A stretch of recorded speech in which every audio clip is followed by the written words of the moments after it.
Ladies and gentlemen, in the past couple of weeks, we've been talking a lot about Modern Warfare 2, or at least the next Call of Duty game, Call of Duty 2022, developed by Infinity Ward, of course, published by Activision. And as far as it goes, over the past few weeks, we have been receiving a lot of leaks, rumors, and other things about the game. And I've had a bunch of different videos, some talking about the campaign, some talking about Warzone 2, and everything in between. So with that, I wanted to kind of compile all of this information into one big video so that you guys can know exactly what you're getting yourself into when it comes to the next Call of Duty game. So from everything from Warzone to campaign to multiplayer, we're going to take all of the information, all of the leaks, all of the rumors, everything that's been confirmed, put it into one video in the 10 biggest things that you should know about Modern Warfare 2 as of right now. I thought it was a pretty good idea. That way, if one of your friends is wondering about the game, or maybe you've missed a couple of the videos, this way all of the information is in one place. You can share it with your friends, you can know it for yourself, and like I said, that way you know what you're getting into with Call of Duty 2022.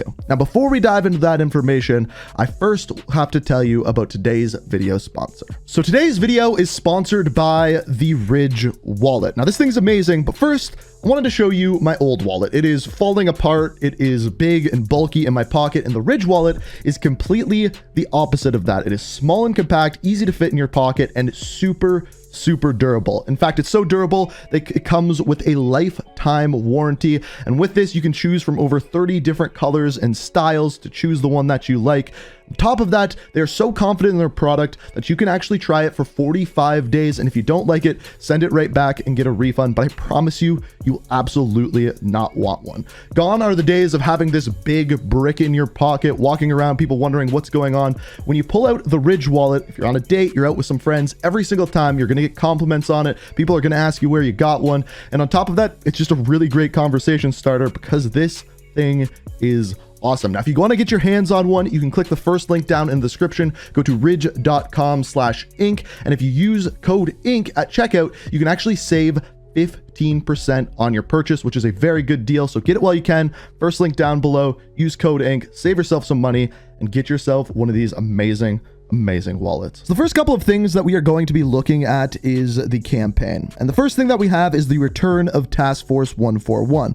This one should be pretty obvious, as the big story of Modern Warfare 2019 during and after the campaign was all about putting together Task Force 141, going to Verdansk, fighting the good fight, so on and so forth. With this, we have seen tweets from Barry Sloan and other members of the Call of Duty Modern Warfare 2019 team basically confirming that Captain Price is coming back and Task Force 141 is coming back. The other interesting one is we've seen a lot of rumors about Shadow Company also returning in this campaign as well, which is very interesting for a couple of reasons, lending to the next thing that we have to talk about, the campaign setting. Now, this is one that I do find a little bit hard to believe, but the current leaks revolving around the setting of the campaign are that Task Force 141 is going to be fighting some sort of Colombian drug cartel, which lines up with the leak that we saw from Captain Price, kind of looking a little bit trippy with the Task Force 141 logo.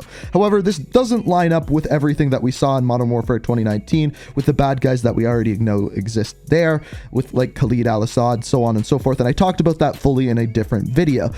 But it also lends to a bunch of really interesting theories as to what this campaign could actually be about, and I'm gonna have a separate video coming out probably next week discussing some of those theories, some of which tie into games like Call of Duty Ghost, others like the original Modern Warfare series, and you'll see what I mean once we dive into that. But as of right now, the current rumor is that it is going to be Task Force 141 fighting the Colombian drug cartel, probably most likely in Colombia. Now, it's at this point I should make it clear that as of right now, we don't know whether this game is going to be called Modern Warfare 2 or not, but most likely with the success of Modern Warfare, I would expect them to follow in suit.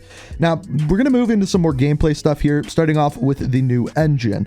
Call of Duty 2022, aka Modern Warfare 2, is set to have a new engine based off of the Modern Warfare 2019 engine, with a little bit faster movement, a little bit more fluent, and I would expect great things from this because they did such a good job with the engine from Modern Warfare 2019, they would carry that forward into the next iteration of it. Now, this ties directly into the next thing, which is Warzone 2. At this point, Warzone 2 has been confirmed, and as far as Warzone 2 goes, we don't know very much about it other than the fact that it's being developed alongside Modern Warfare 2 using the exact same engine, just like we saw when Warzone was originally released alongside Modern Warfare 2019. So again, you can expect good things out of that because they're being developed hand in hand.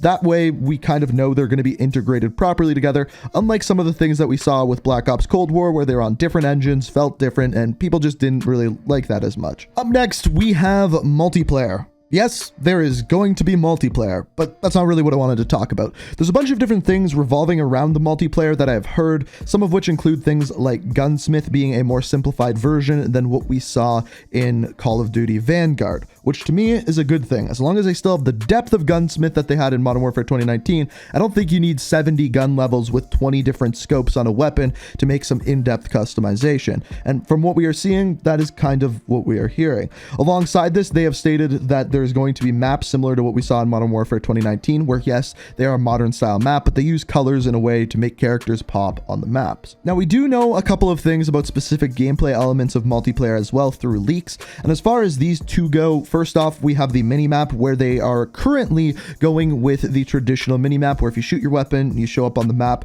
Pretty straightforward. I think this is something that Modern Warfare 2019 would have done well with, but of course, as we know, they didn't do that. The second thing is doors. Doors are said to be returning, which I am not a big fan of, but as of right now, they have said to be on all, or at least a good amount of the maps. The next thing we have, once again for multiplayer, and I think this is going to play into Warzone as well, is skill-based matchmaking. Now, there's not some massive changes coming to this, like they're not getting rid of it. For example, the one thing that we know is disbanding parties are here to stay. What I mean by that is after every single game, it kicks you out of that lobby, puts you in a brand new one, new connection, new players, aside from a few names here or there. They have also stated, and this is once again through leaks, is that they will be making some changes to the high end of skill-based matchmaking. So if you're in the top 1 to 5% of players, it should be a little bit looser come the launch of Modern Warfare 2 than we've previously seen in the past years, which is a good thing to me. But at the same time, they're also talking a lot about retention-based matchmaking. In other words, if you play the game for 2 hours a day, 3 hours a day, and then normally get off, maybe you get frustrated with the game, maybe around that 2 to 3 hour mark, they start throwing some new lobbies at you and you start crushing them, and then you end up playing longer. That is kind of like the big talk and the big thing with the algorithm revolving around skill-based matchmaking, which I don't necessarily think is better, but there's definitely something to be said about that compared to just putting you against sweats constantly. I don't know what the right answer is, but there's going to be some changes to it. Whether it's for the better, for the worse, we'll just have to wait to find out. DMZ. We don't know if that's a code name as of right now, but this is the new mode coming out in Modern Warfare 2. As far as this mode goes, it's going to be a sandbox mode that is rumored to be Escape from Tarkov-esque. And what I mean by that is similar to Escape from Tarkov, a sandbox mode. You go in, you get loot, you get out, that kind of thing. Now, we don't know a lot of details of this mode at this point. It is, in my opinion, the most interesting thing about this new game coming out is this mode. Now, I don't necessarily have a lot of faith in this mode because, as you may remember, we had Spec Ops come out with Modern Warfare 2019. That thing was buggy, there was a lot of problems with it, people didn't like it, and it just kind of got swept under the rug once Warzone came out. But I think it's a really cool idea for a Call of Duty mode, and if executed properly, could be a whole new wave of Call of Duty. It's what my most attention is on. Whether it'll be good or not, I have no idea. 3 years. Now, what I mean by this is that Modern Warfare 2, or Call of Duty 2022, has been in development for over 3 years. And with this is one of the reasons why this game has so much hype around it. It's going to be the most complete game at launch that we've probably seen since Modern Warfare 2019. This has me excited about the campaign because I'm looking forward to a well-written story with the characters that we love. It has me looking forward to the multiplayer being completed with lots of maps, lots of features. Also, this new mode. They've been working on this new mode, DMZ, for over 3 years. I am very curious to see what this is all about, and the development time is one of the reasons why I think this could be absolutely fantastic. And the final thing we have is 2 years. This is, in my opinion, the most interesting thing that we know so far, is that Modern Warfare 2 is said to be the first Call of Duty game in like 20 years that is going to have a 2-year life cycle. Instead of a new Call of Duty game coming out 1 year later, this one is going to be 2 years. And with that, we know that Warzone 2 is coming alongside this as well. And also, also part of the way through Modern Warfare 2 is going to be when Microsoft takes over Activision Blizzard. So the changes that we'll see with that as well could be something like we've never seen before. This is unprecedented territory. Things that have never happened in Call of Duty will be happening this year, not only with hopefully a fantastic game, but with different supporting material and DLC for a longer period of time. It's going to be interesting.